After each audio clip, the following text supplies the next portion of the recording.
হাদিসের মধ্যে আছে, আল্লাহর নবী সাল্লাল্লাহু আলাইহি সাল্লাম বলেন, জাহান্নামের আগুন এতটা গরম যে আগুনই এক অংশ আরেক অংশকে খাইয়া ফেলে, গিল্লা ফেলে।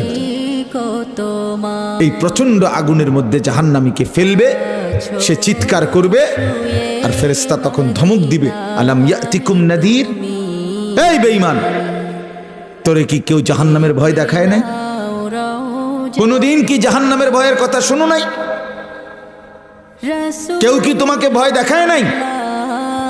কোরআন শরীফে আছে, জাহান্নামী বান্দা তখন বলবে, ক্বালু বালা, অবশ্যই বলেছিল ফেরেশতা ভাই, মিথ্যা বলে লাভ নাই, আমার কাছে বলছিল। কাদ জাআনা নাদির, আমগো এলাকায়, আমগো বাড়িতে, আমগো মহল্লায় বহু ভয় প্রদর্শনকারী বান্দা আল্লাহর পক্ষ থেকে এসেছিল। আমগো কত ইমাম সাহেব, আমাদের জুমার খতিব সাহেব, কত মাহফিলের কত আলেম, কত পীর মাশায়েখ, আউলিয়া, বুজুর্গ চোখের পানি ফেলে ফেলে বারবার আমগরে বলছিল, কিন্তু ফাকাযাবনা, আমি আখিরাতটাকে মিথ্যা মনে করেছি। আমি মনে করছি এটি হইতো না,